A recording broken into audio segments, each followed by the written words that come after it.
Greetings, I'm Jim Finley. And I'm Kirsten Oates. Welcome to Turning to the Mystics.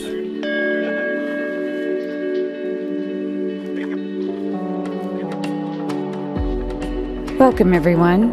We're coming to the end of Season 2 of Turning to the Mystics, where we've been turning to the 16th century mystic, Saint Teresa of Avila, and her beautiful book, The Interior Castle. We have 2 more episodes this week and next week, and in both episodes we're turning to questions from our audience.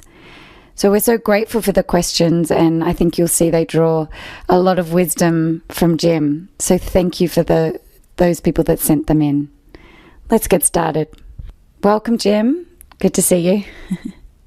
We've come to the end of the beautiful work by Saint Teresa of Avila, The Interior Castle. And today we're taking questions from listeners.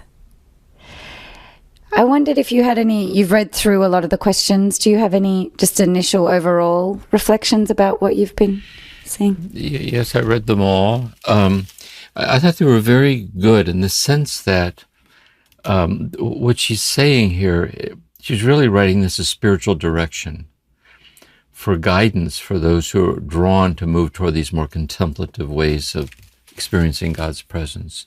And these questions that people are asking are the kinds of questions people ask. Mm-hmm. I mean, because like, what about this and what about that? Either around the prayer itself or these gray states of consciousness, or as it applies to events in their life, because it touches things that we've gone through or things we're presently going through. So that the questions were just sounded like they were real, like real questions of people trying to walk this walk. It's so nice to get them at the end of the season, isn't it? To know how it's been reaching people and yeah.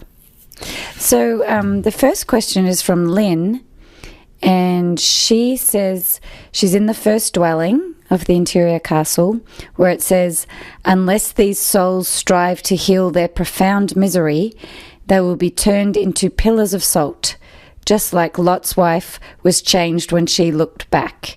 And she wondered what that meant. You know, the reason in this series we started with Thomas Merton is because he's contemporary. So a lot of his language and the way he words things, he's the spirit of our age. And so partly when we read these classical mystics, one, we're getting to the depth and beauty of their teachings, but we're also getting into the language of a previous period of history and the things they refer to in Scripture, the images that they use. And we're kind of, it's like learning a new language in a way, kind of the spirit of the age and how the mystical gift runs through all the ages, but each age incarnates it in its own language. It has its own ambiance to it. And so the story of Lot's wife, you know, turning to look back and turn into a pillar of salt as a punishment. So really it's a kind of a metaphorical story on that it's not wise to not humbly do God's will. You know. So I think for Teresa, we need to understand when she refers to things like this, we always need to see them in the light of her foundational principle, that God is love, that God whose love lives in the innermost center of your soul. And the whole reason God creates you is for God to give himself, to give herself to you in love. So it's the spirit of the gospel, it's the spirit of love. So any interpretation contrary to that is contrary to her intentions. And so I think it's seen in that way. She's using it, I would say, as a poetic metaphor to be very careful about being indifferent when it comes to the matters of the love of God. Just like in a marriage. Be very careful about taking each other for granted. Be very careful about intentionally doing anything to hurt each other. Be very careful, because if you're not careful, you'll turn into a pillar of salt. That is, you know, it'll go dead in the water on you if you're not careful. I think it's more like that. You know. Thank you, Jim. The next question from Corey refers to your experience of being a psychotherapist, and he's asking you about a particular form of psychotherapy that he's come across called internal family systems, and wondering if you heard about it. Yes, I am aware of that. And I've used, in my own trauma work, I've used a variation of that, which really has to do with understanding subsystems of the personality that are formed in trauma, and how one learns to work with those aspects of the self that are still caught in a traumatized state, moving toward an integrative, more reality-based way of living. Can be a very helpful way of helping people work through internalized trauma. And then the person points out this fascinating affinity with that, to some of the implications of these mystical teachings. And so this is the book I'm writing now on contemplative dimensions of healing. Thank you, Jim. This is really central to your teaching, bringing together the spiritual, the psychological, the trauma, the healing. Yeah, that whole. So Thank you for sharing that.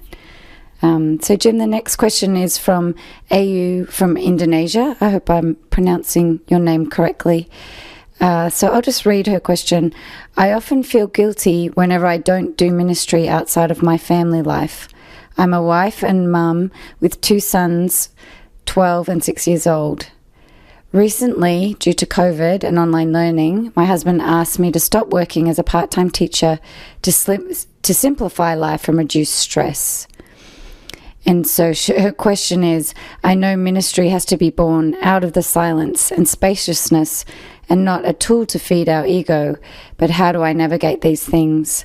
How can I be grounded in the presence of God within, and perhaps from there come something or perhaps nothing, and be okay with it? Yeah, that she's bringing up this issue about how does a person in a marriage with children, how do they balance the realities of their marriage and parenting with their career, especially if their career is a part of their identity and also it's a form of service to people. And so I think it's like a marriage therapy question in a way, but then I want to add a little spiritual caveat to it. It's for she and her husband to stay in ongoing dialogue with each other. You know, that he is being honest with her, that he thinks it'd be in her best interest, especially does he have some evidence that she is stressed. And then where is she at and what it would be like to give up the work that she does. And is he attentive to that? And is she attentive to him and his concerns? And how, by ongoing, lovingly dialoguing back and forth, you know, how they kind of find their way towards sorting that out. A little thought she makes about feeling guilty about quitting where she's not being helpful to the community. And there can be truth to that. I think people, in forms of service to the community, there's a spiritual meaning of that to them that enriches their life by enriching the lives of others. But I think spiritually, especially from the standpoint of the mystics, you know, Teresa of Avila, she says that God does not see the magnitude of the work that we do, but God sees the love with which we do it. And so to be home for the quality of the marriage, to be home for the quality of the parenting, and to be home as a kind of a contemplative married person in that, then there's a value to that. And maybe as they sort it all out too, it doesn't have to be either or. You know, they have to, it's that kind, it's a very practical kind of life situation question. How does she discern it? But her prayer then is in prayer asking God for guidance. You know, like, shed light on this for me. Like, all things considered, how do I kind of find my way here through this? Like, help my husband and I to kind of do it in a way that rings true, you know, in your will. And you know, I would add too to that this is what I mean about talking it through, where it's not necessarily either or. You know, for example, because of COVID and because of those children learning at home, if she would go to the school and say, if I would temporarily take a leave of, you know, not work as a part-time teacher, could I be assured of getting back in? Or am I running the risk of not getting rehired, for example? Or could I do part-time, like on a substitute, cut down my number of, you know, just that kind of practical step-by-step way of settling into something that feels right. And how to ground the whole thing in prayer, asking for God's guidance and wisdom. Yeah. So to move beyond the guilt or the sense of meaning that she has into the practicalities, and then come back to the prayer with some more practical. Yeah, I think very often this is where spiritual direction touches therapy. Often the tripping point isn't in the practical details. It's the guilt. Yes. And then the question is, where's the guilt coming from? Like, where's that coming from? Like, am I good enough yet? Am I helpful enough yet? Am I doing enough yet? See? Or maybe is the guilt just how meaningful it is for her to realize the role she's playing in the lives of the children that she teaches. So anyway, those things. It's a therapy, spiritual direction kind of practical, real life question. Yeah. I really find it helpful, Jim, when you do your teachings on just a reminder that God meets us no matter where we are. So in each aspect of her story, in the guilt, God's right there, in the sense of meaning in her job, right there in the sense. So how can you find God even in the places where it feels like God's not present? And I'll say something else here too. I thought often this way, what these people are saying, and it's very difficult to do this, really. How can I learn from God not to let the conditions and circumstances that I'm in determine the foundational condition of my heart? See? How can I have my heart grounded in this deepening intimacy with God's infinite love for me, as the basis out of which I work with the constantly shifting circumstances of my life? Because if we lose that taproot, it absolutizes the circumstantial, But if we can find a taproot that transcends it, but is the light at which we discern the circumstantial, that's helpful, I think, to learn that art. Yeah. Very helpful. Thank you. The next question from Janice is asking about the word righteous. And she says that she was in a 12-step program, and that through that program, she feels like the use of the word righteous is arrogant and judgmental. So can you explain how Teresa might be using that word? Yes. It's good with AA, too, or the spirituality of AA. There's a very deep contemplative connection between AA and the steps of AA and this path. And see, let's say what AA is helping people focus on is self-righteousness. So you're self-righteous. And very often the addict will have a self-righteous attitude and being denial of their addiction, or being in denial of the effects of their addiction on the loved ones in the family, and they get indignant about it, like self-righteous. And so a lot of the deeper layers of sobriety through inventory and amends and conscious contact with God is the healing of that into a stance of humility, a stance of admitting, because what Teresa means by righteousness is the gospel meaning of righteousness. It's the righteousness of love. That it's righteous because we're established in God's infinite love for us as precious in our brokenness. And we stand in the mercy of the righteousness of God through a humble like faith. And that's a very different meaning, Yes. Wonderful. Thank you. The next question from Bill, he says, as I learn more about the false self and the letting go of all striving for spiritual experience in my interior life, I am thankful that my God has arrested me. From the spirit that Merton expresses in his prayer, I'm not sure if what I am doing is correct. I know my desire to seek my beloved is pleasing to my God. I'm wrestling with such a basic question, I'm almost embarrassed to ask. Why does God want us to pray for others, and what is the ask? Even as I type this question, it is so hard for me to put into words my question. Yes. Sometimes I'll say people on retreat, the best questions are the dumbest questions, because they feel dumb because we're not used to struggling to find the words to express subtle things, So there's nothing dumb about it, really. It raises a very deep question. And it has to do with the prayer of intercession. See, praying for people. Because at one level, God is infinitely in love with everybody. How I put it is, let's say your Aunt Mildred is dying. And so you pray to God, dear God, please help Aunt Mildred. It isn't as if God says silently, dying? I didn't even know she was sick. I'll get over there right away. I mean, thank goodness you told me. Why am I always the last one to find this out? That's not possible. God knows that Aunt Mildred's dying, for God's sakes. And she's doing fine. I mean, what's this death business about? She's come to the, who's to say? Trying to say. So it isn't that. What I think it is this, two things. When we pray for people, it's deepening our God-based love for other people. See, we're weaving into our love for God, our love for this person. And really, in a way, the prayer of intercession is helping us to be more attentive to the mystery and the presence of God. And what we're really praying for is that they're open to God's will. That if it is your will that they get better, they recover, they get better so they can die later, because everyone's dying. But I hope they get better, because maybe it's sad. Maybe they have children. Maybe it's sad if it is your will.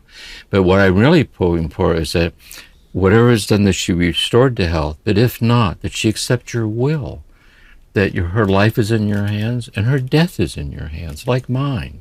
And I would hope that she would find that peace, which is acceptance in death. There's another mystery to this, though, too, that there's power in intercessory prayer. See, there's power. There's a certain efficacy in our grace interconnectedness with each other. See, and so the very urgency with which someone prays for someone might be the urgency that stirs the presence of God in that person's life. And so it's kind of woven into the interiority of the incarnational interconnectedness with each other, like the mystical body. We're all woven and connected into each other. And I think the challenge too with that mystical connection that you're talking about is sometimes people pray and they don't, the thing doesn't happen. So my nephew who prayed that his mother, every second his mother was in ICU, that she wouldn't die, and she died. And that's confused him, and so how to hold that it's not your fault if the prayer doesn't come through, or that's very understandable. By the way, we need to endorse how deep, especially let's say someone whose mother's dying, or father's dying, or spouse is dying, and they don't know how they're going to handle it. They don't know how they're going to bear it. So it's so human that they would plead, like, please, please, please. And then if the person does die, then they're dismayed by it. Or, I thought you were, you didn't hear my prayer. So it's so human to first endorse the humanity of that. I don't know. But what we're really looking at is this. See, it's really Jesus, not my will, but thy will be done. See? Into your hands I commend my spirit. That it's your will that's trustworthy. Even if I'm hanging on the cross in the process of dying, your will is trustworthy because you're unexplainably taking care of me and drawing me to yourself. Not my will. So I want to hand my will over into an acceptance of your will, which is the trustworthy nature of what's happening to my mother. And also that it's your will that I find, that I go through the grieving process if she dies. It's my will that you understand you're helping me grieve her loss. Because as I come out the other side of the grieving, I see the sense that she's not dead at all. She's just no longer with me in the way she used to be with me. But everything is forever. She's in glory. I mean, everything is forever, and I'll be with her soon enough.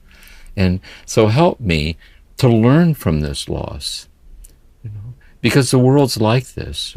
I think a lot of wisdom comes from being touched by death and touched by loss, and not being embittered by it, but kind of going deeper. God is taking care of me, but maybe I don't understand what that means, that God's taking care of me. And so anyway, it's just, I think sensitivities to things like that help me. Yeah, that's very helpful. I think that's a a moment people can come back to when they're struggling to pray, to re-listen to that. That was really helpful for me, Jim. Thank you. Mm-hmm. So a question from Sarah. So she says, before I was even aware of the existence of contemplation, I experienced what you described in the last episode as the sense of God's presence within. I don't actually remember ever not feeling it. I was so confident in this gift that I could not believe there would ever be a need for it to end. Then grief struck our family, and just when I assumed that relationship with God as it was would stand firm and support me, it was ripped away, just as you described those times of aridity in the third mansion. What followed was 5 years of darkness and confusion, anger, resentment, and I finally realized fear. Once I recognized that I had let fear control me for so long, I confessed it and asked for forgiveness. But I felt a release into a period of rest, as though I was being required to step back and allow God to do the work of healing the wounds from those years. At some point in the middle of those 5 years, I was praying, and it seemed as though I was being asked the question, is it God I love, or is it that sense of his presence? I felt very strongly at that point that I needed to offer my love as an act of will rather than being based in feelings about God. And I promised that if I were never to feel anything toward or about God again, I would continue to love and serve him through my actions. Then she says, I don't have anyone with experience to talk to about these things, so I wanted to ask you, if it does happen that feelings do arise, and they have more so in the last few months, how do I know when it's safe to let them back in? I try to trust God for discernment, but any thoughts or advice you may have will be most welcome. Yeah, she's raising really a number of significant things here, I think, really. First of all, when we look back at the path we've traveled so far that had brought us to this point, often it's a circuitous path. Mm-hmm. And one of the patterns, it follows different patterns. And one pattern is that we were graced with a sense of the presence of God. And not only that, sometimes we're graced with it in kind of an abiding way. It's just there. See? And we're grateful for that, and as well we should be. And then our life is turned upside down. We're thrown into turmoil. And the intensity of the pain, we lose that sense of the presence of God. And not only are we suffering from the turmoil, but we're suffering from the loss of the presence of God that would sustain us in the turmoil. And we lose that. Mm. And that struggle can go on for a while. Can. And then the insight comes. Is it really you that I love, talking to God? Mm-hmm. Or do I love my ability to experience your presence? Mm. See? And can I love you without the feeling of your presence? Mm. See? St. Bernard of Clairvaux calls this disinterested love. It's the highest form of love. It's not the love that circles back and has its basis on what we gain. But amo ovia amo. I love because I love. Mm. Like I give myself completely to you in love because you give yourself to me in love.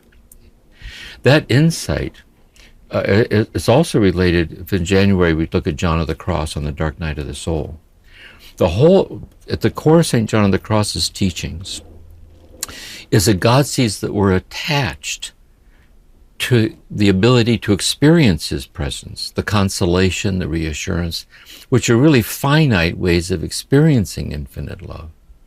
And so what God lovingly does is takes away the capacity to experience finite experiences of the infinite love of God. Like we show up for our prayer and God doesn't show up for the meeting. Mm-hmm. Like, where did God go? And sometimes this dark night, this deprivation of consolation, is the openness in which we learn to trust completely on the mercy of God. And we can qualitatively break through into a deeper place that maybe we never would have come to had we not gone through the deprivation like that. But then there's another thing that comes along. all of a sudden you're going along, you come to this state of transformed aridity and clarity, and like, oh, here comes some more constellations. See, like, I'm getting the warm glow again. And how do I know I'm not going to slip back into clinging to them like that? And that's understandable. It is. So what I think it is this. This is what helps me to see it.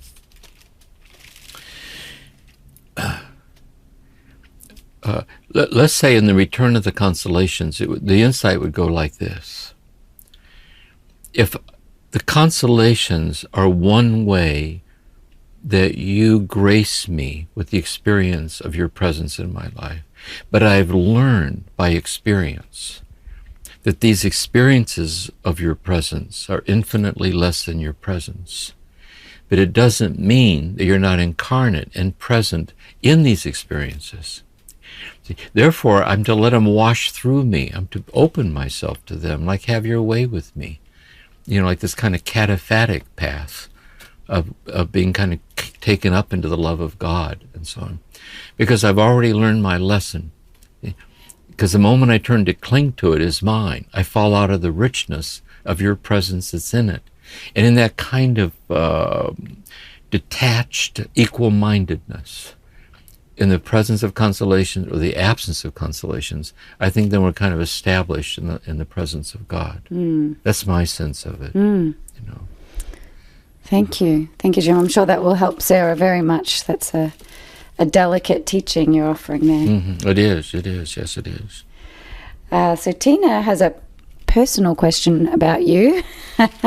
She's asking if you would talk to us about your Enneagram type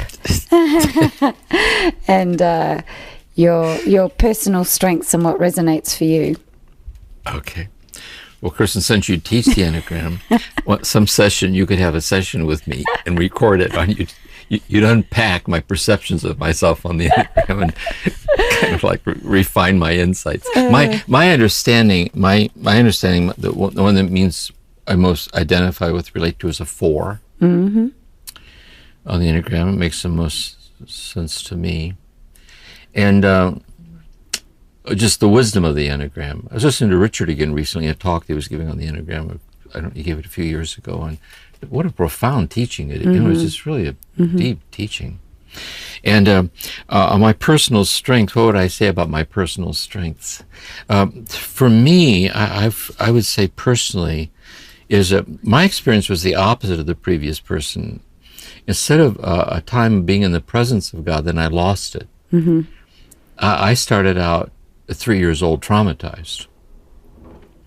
And it was in the midst of the trauma I experienced the presence of God while the trauma was still going on. And the presence of God in the midst of the trauma led me to the monastery. And in the monastery then led me to all of this, 6 years in the monastery. That's where I got into all of this. And so I would say it's the presence of God that sustained me in the trauma, led me into the monastery.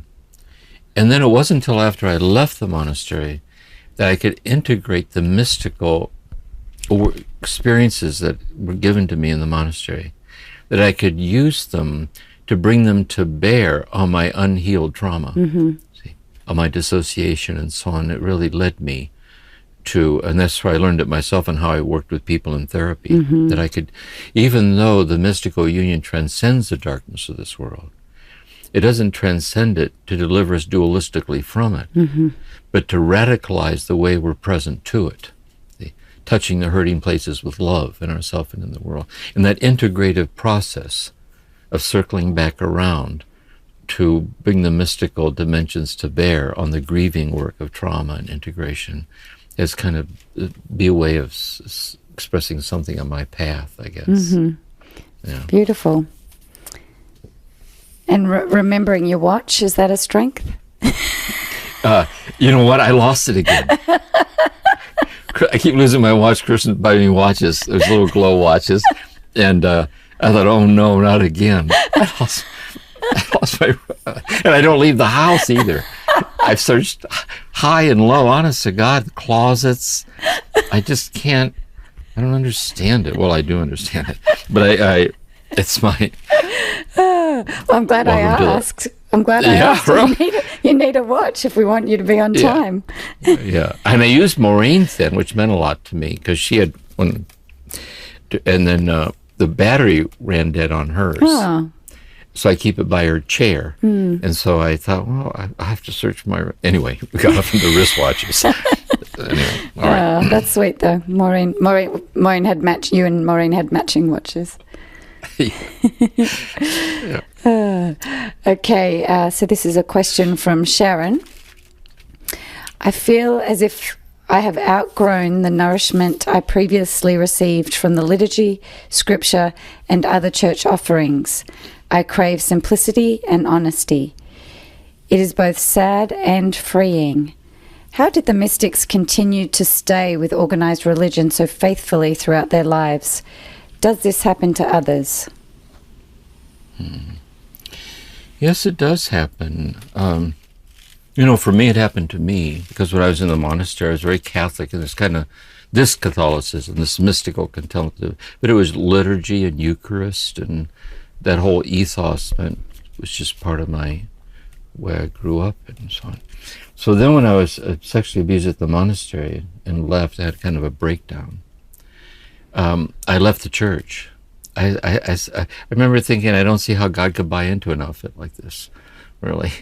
And I was more consoled by the Dharma. I learned the Dharma from Merton on Buddhism. It was a refuge for me, and also the Sufi ways and so on. And I learned to work through all of that. And what I've done then, not just with religious life and monastic life, just humanity, just the broken nature of humanity seeking Christ and its brokenness and all of that. And I came back into my Catholicism again, in terms of I keep the Eucharist here in my home and icons of Mary and sacred devotion of the Sacred Heart and so on. But I'm not active in my parish at all. I don't go to Mass. I haven't been to Mass in a long time. When I would give silent retreats, often if a priest was there to celebrate the Eucharist, it would always be a contemplative liturgy. And so I'm very much internally sensitive to the beauty and the reality, the mystery of it all is my lineage, my tradition, open to all traditions. But what happens with some people, and also I got disheartened because I would go and I'd listen to the pulpit, and I never heard this mentioned. I never heard this mentioned. You could tell when someone's bearing witness to this, like out of the depth of their heart about this union and so on. And it was so, I was just so disheartened by it. And then I saw those priests that really were bearing witness to this in terms of like deeply pastoral, loving priests. The pastor of my parish here, St. Monica's, has been very supportive of me, my contemplative prayer group there. And so it's the church, So it's home base for me. But what happens with some people is, and the mystics, that's how they saw it.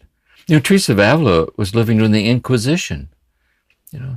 St. John of the Cross, when they asked him to stop the reform, they captured him, put him in a cell, and whipped him. And those were his theology professors teaching him like this. So they were very aware of the brokenness of the church, the brokenness of the brokenness, but they saw in it something deeper. That it's the microcosm of humanity, infinitely loved by God, that's ritualistically celebrated and lived. But some people don't experience it that way. I just can't do it. And then I say, don't. Yeah. Don't. And there's a certain loneliness in that. But to the mystics and so on, you can find a certain interconnection. There's connections. And so to your own self be true. And maybe down the road that'll change again, might not change. So I think we're each following our own gifts and inclinations and staying open to what God might have in mind around the next corner. How does doing the Eucharist impact you, Jim, when you do it at home? Well, for me, what the Eucharist is, what's so profound about it to me, first of all, there's something very mystical about this idea about God becoming present to us as our food. You take this bread and eat of this. This is my body. It also means like to receive Holy Communion. See, it's not to receive holy information. This little prayer is inscribed on the host thing, but it turns into our body. It also is very meaningful to me that if I would sit after Mass, being inside the church metaphorically, I was inside of God who in the Eucharist was inside of me. To be sitting in the presence of God in the presence of me felt like a very unitive kind of experience to me. And I also find it very meaningful to, when I would go over to the church where I saw people in therapy, they gave me a place there to see therapy. I would walk over every day and sit in the back of the church there, like the architecture of it, like it's a state of consciousness in stone. And the mystery of the Eucharist and the presence of it all, and sincere people coming in to sit and pray, and the statue of Mary right outside the divine feminine and that. And I find it consoling and touches me. It sounds like you're able to bring that mystical, contemplative, unitive sense of the rituals, the buildings that with you. Then it didn't need to be coming from the priest. And I know other people do other things with it. They stop at that level where the fundamentalistic Catholicism, people do all kinds, that's their business. But I think to take it what it's really meant to be, there's a whole kind of ethos, this metaphorically expressing. I'll share a little story about Merton. I don't know if I did in the Merton thing or not, about devotional sincerity. Because when I was a monk in the monastery, I worked at the pig barn. And when I'd go in to see Merton, he'd always start out by asking me, how's it going? Like, what's going on? And I said, well, I'm painting the pig barn.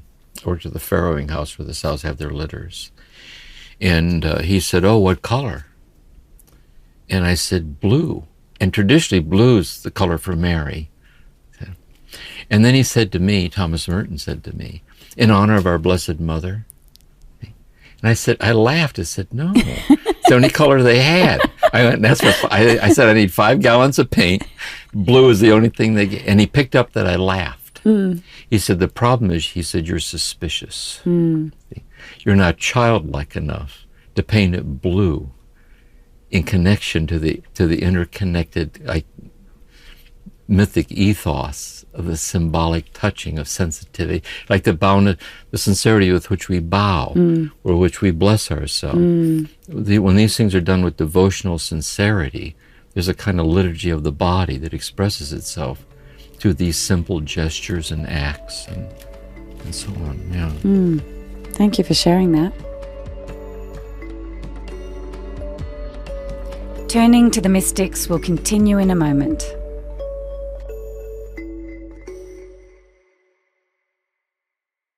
Sharon asks, she said that she caught something in the transcript from a podcast that holds so much truth. But it's your very nothingness without God that makes your very presence to be the presence of God. And she says for I do feel I am nothing. And in my fear in the face of that, I had asked just previously about God's action in the world on his creation. Does he only act through us? Does he act upon disease? No one knows, of course, but just asking the opinion of someone so close to the divine. Well, this is very mysterious what she's asking, and it requires reflection, because these questions she's asking, they have long histories to them.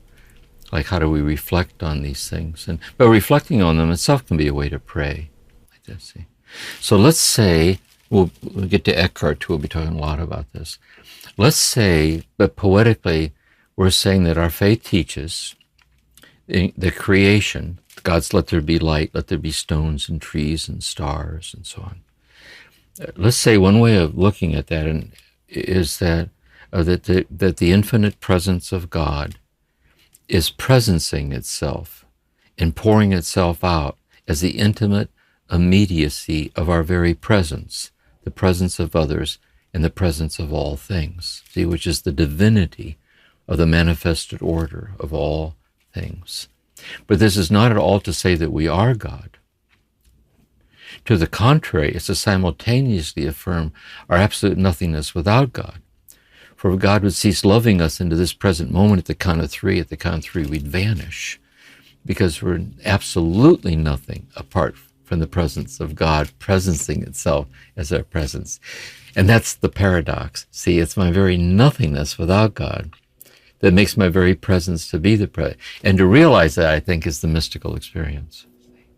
See, I taste my nothingness, but you are the infinity of my nothingness. That is, you're the presence that is manifesting and permeates thoroughly my nothingness without you, like this. But there's something else that comes with it. Thomas Merton called this dread and compunction, is that the survival instinct is very strong, and what we sense imminent annihilation. Really, it's the fear of disappearing, of not being. And therefore, the sensitivity of nothingness can give rise to this fear. See? And part of the prayer is living with that fear, like walking with it, listening to it. And so in a way, the ego's right. It's about its nothingness, but it's confused about it. See, the ego's only confused about the nothingness of itself as it imagines itself to be real without God. But as it realizes it's not at all real without God, and its nothingness without God is actually the divinity of the ego too. You know, it's the holiness of my ordinariness. It's the holiness of standing up and sitting down. It's the holiness of my life. And so this is a very subtle thing that she's raising here about this, which Merton called, and then he talked about faith. He talked about communal dread. He said, contemplative communities gather for what no one in the community can do. Yeah. See? Because if we could do it, it would be us. Yes. See? Yes. And so in our dread is our absolute dependence on God. Mm-hmm. And in that dependence on God, God flows through us, and God's present to us and in our being. And God's also present in the mystery of a fragmented and broken world, where things are fleeting and filled with suffering and brokenness. God inspires us to be nurturing, protective people. God inspires us to do what we can to heal suffering wherever it occurs. And God inspires us to have an inner peace that isn't dependent on how any of that turns out. Mm-hmm. Because if death comes, death is trustworthy. So it's a very mysterious, she's raising, there's just subtle things here. Yes. And there's a lot in there that is hard to grasp with the logical mindset that we usually learn things with. You kind of just have to sit with it slowly and poetically. That's a big thing, what you're saying. You know, there's a saying, you can't get there from here. See? So the idea is the mind that stands back and says, explain this, explain this, explain this. Mm. That's the mind that is transcended in realizing what we're talking about. Mm. Because if it comes to us as information, we can write it down and say, thanks for the answer. I have another question. And I have a whole list of these questions. I'll check them off. Yeah. But when we sit in meditation, it gets quieter and quieter and quieter, more subtle, ever more delicate, ever more refined, less and less able to put words to what's happening to us. Mm-hmm. And it's in that meditative state that the realizations of these things, this is what Teresa means in rapture. Mm-hmm. Just where we're taken into these deep states, and in that state, God grants us the awareness of the things of God in God. But after the rapture is over, we can no longer put into words in explanatory terms to explain to someone what we know, but unspeakably in God we know. And so anyway, this is the subtlety of consciousness and reality. You know. Ironically, the next question is, do you think God interacts on the physical plane? And I don't know if you can hear I tried to lock my dogs out this time. Oh, and okay. They're squealing in the background that they'd like to come in.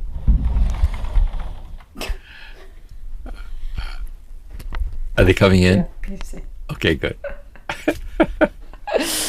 Oh dear. Okay, so was that God, Jim? Knocking at the door, wanting to hear you more clearly. Yeah. Were we rudely interrupted by the dog? Or is God the infinity of the mystery of the barking dog? And it's both. It was both an interruption, and at the same time it was God. So there you go. All right. Anyway, back to... Does God interact on the physical plane? well, again, it's a deep, very deep question. I would say in the kind of divine cosmology, like the philosophical theology of this question. See, I want to get back to the thing. It isn't just that God acts on the physical plane, but rather God is the reality of the physical plane itself, and it's nothingness without God. See? Also, to use another term here, God creates all things and maintains all things according to their nature. See? God creates all things according to their nature. And God knows the nature of all things and contemplates the nature of all things in Christ, the Word through whom all things are made. So as Thomas Aquinas says, God is more an oak tree than an oak tree could ever possibly be. Because God is infinitely the essence of what an oak tree is. So when God says, let there be oak trees, God creates like the oak treeness of God, to put it another way. In ego consciousness, we don't see that. But if we contemplate a tree, we begin to see the divinity of the presence of a tree. Meister Eckhart says, I honestly believe, in effect what he says, if you could see just one tree, and like really, really, really, really see all the tree is, you'd never have to hear another sermon again. Because every creature is like a book full of God. He doesn't mean that you wouldn't hear sermons again. But if we could be struck by the divinity of the material world, like the world is God's body, that it's bodying forth the love of God, and in contemplative sensitivity we can see, which is, by the way, the spirituality of ecology. Yes, the spirituality of stewardship with the earth and so on. This is very related to Richard Rohr's lineage, Francis of Assisi. Yeah, very much so, brother, sun, and sister moon. Yes. You know, the moon is our sister, and death is our sister, and the sun is our brother, and giving sermon to the birds and to the wolf. Yes. And there's a lovely Irish story. This is also big in Celtic spirituality.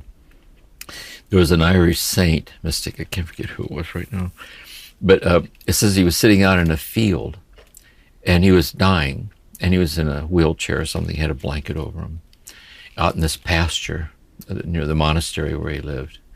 And it says as he was sitting there out in the sun, he died. And when he died, a horse came over. Excuse me.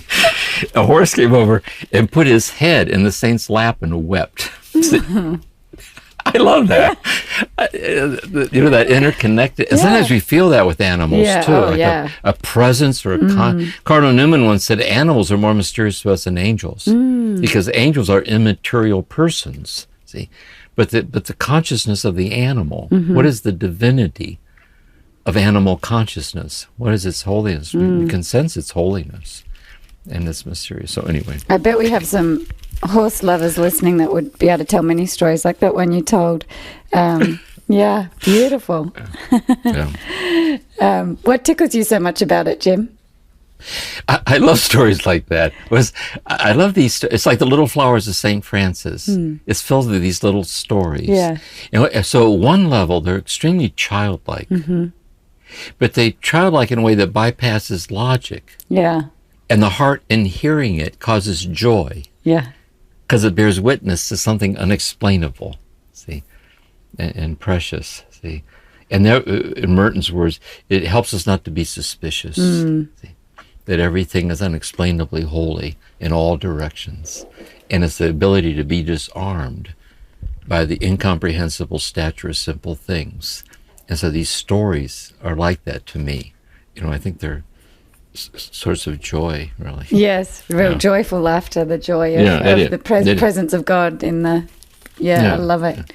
A question from Hilary, and she's been reading the book, The Interior Castle, and she asked a question that I've heard asked by other people. So she says, after reading the first couple of chapters, I'm having trouble with some of her ways of talking about herself and about women, calling herself stupid several times and saying we women are slow and need instruction in everything. And so she's just wondering about that. Yeah, she does do that. She'll say, you know, we women are emotional And she talks like that about herself. And there's a good example of culture. Yeah. Because that was a cultural assumption. This is why St. John of the Cross writes to one of the nuns of Carmel who's having these mystical experiences. And he says, I know that you don't understand this theologically.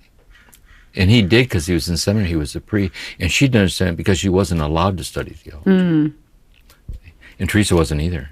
Yeah, wow. Unbelievable, the patriarchal thing. That was their world that they lived in. Terrible. But what's interesting about Teresa, when you read her life and so on, she would do that because she knew how to stay under the radar of bishops and priests in power who think she's getting uppity. And then you just read her writing, she was a very forthright, clear-minded person. And when you read the writings on the foundations and the politics of it, and the stories of her life, she's one of her biggest crosses is having to put up with priests who are so clueless about this. She said it's been one of her biggest. She was very direct about people who don't understand this and they don't get this, so I think both of those are going on with her. She was very smart that way. Yeah. She knew how to play the scene, come under the radar, and be true to herself contextually. Yeah, because she may have written a little like this, so when the writing was in front of the Inquisition, she didn't get whipped, but she didn't act this way. Her life spoke a different story about someone confident with a lot of power, a lot of influence. Yeah. And also she bears witness on really like anima and animus, the masculine and the feminine, and just very clear that power is qualitatively deeper than force, and power is richer and more efficacious than force. And anyway, good question. Yeah. Well, Jim, now you've admitted you're a 4 on the Enneagram. You 4s are very emotional. We are. We are. But if you're an introverted 4, you don't let anybody see it, except under special circumstances. You're very stoic about everything. But inside, oh man. This is why I think I'm so big on bhakti love or devotional love, the heart center. I feel it much more coming from the heart center than like the nuptial mystics. I so relate like bhakti yoga also, or Sufism is this way. Yeah. I experience it as a love energy or as a love presence. Yeah. So Kristen asks, can you guide us on the use of social media in the context of the contemplative approach? Sometimes social media and contemplative spirituality seem almost mutually exclusive. Yes. Well, first of all, to be on this path, we need to be kind of prudent and discreet about social media, because we can get addicted to it, tied into it, and kind of monitoring other people's opinions to our latest thing that we put on Instagram, and how many likes do we get on, there's all that. We need to be very careful not to get into that. But something else I've been, it's just amazing with even my talks, if you put on James Finley videos, there's just tons and tons of videos that I gave over the years. Yeah. And if you put in Teresa of Avila, just beautiful lectures on Teresa, on John of the Cross, on Thomas Merton, on Dorothy Day, on Rilke, on these different So if you go to those sources, the internet can be really, we're using the internet now. Yeah. We're using it now. So I think if we use the source as a form of a modality of Lectio Divina, modality of contemplative instruction, it's very providential, because it lets us do this in a way that we couldn't do without it. Yeah. And so I think it's a matter of using discretion. Yeah. Of what you watch and don't watch, and just become aware of this, know how to just keep searching out through word searches, and just see what this means. Yeah, I think it comes back to your teaching too, Jim, where you talk about the contemplative ways, realizing that only God has the last word on who you are and how you're seen and how you're loved. And I think social media can really powerfully try and have the last word. or you look to social media to have the word to give you the confirmation. And so the contemplative path, if you could detach from that piece of it, is Thomas Merton once said in the monastery, he was talking about the cloistered monks and the community and contemplative. And he talked about people interiorly called to follow a path. I think he was thinking of his own calling to live as a hermit, and people can have a calling. And he said that a contemplative community supports the prophetic calling of an individual in the community. He said we need to be very careful not to buy into the ideology of the group, the collective assumption of the norm as having the final say. It well may be a norm. Yeah. That the community follows. There might be a lineage there or a tradition there. We need to see all that with respect. But we always need to do, sometimes we're called to something. We're called to be faithful to something in a way that might be quite new or different than the people around us are used to. Yes, yeah. And so we have to really discern, is this self-will? Or do I need, with the grace of God, like prudent courage, to see what's asked of me? So what happens with mass media, we buy into it at the most superficial level. Yeah. So if we get a lot of collective dislikes, we're devastated. Yeah. And realize it's not based on anything. Right. And we're addicted to it and so on. So it's good to be sensitive to this, and the grace is something, but also the things to be careful of. Yes, yeah. I'm so grateful for that question. Well, Jim, I think that's probably plenty of questions for our first session, but it looks like we're going to need a second one. So we'll look forward to going deeper into listener questions. It's been a great set of questions today. So thank you for answering them. Yeah. Yes, very nice. I should reiterate that each and every one of these questions offers gratitude for you and all you're giving us through the podcast. So thank you again, and we'll look forward to next time.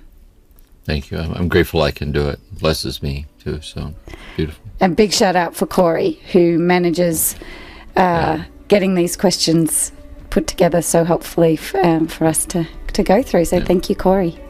Yeah, it makes it possible. Yeah. Thank you for listening to this episode of Turning to the Mystics, a podcast created by the Centre for Action and Contemplation. Please consider rating it, writing a review, or sharing it with a friend who might be interested in learning and practicing with this online community. To learn more about the work of James Finley, please visit jamesfinley.org. We'll see you again soon.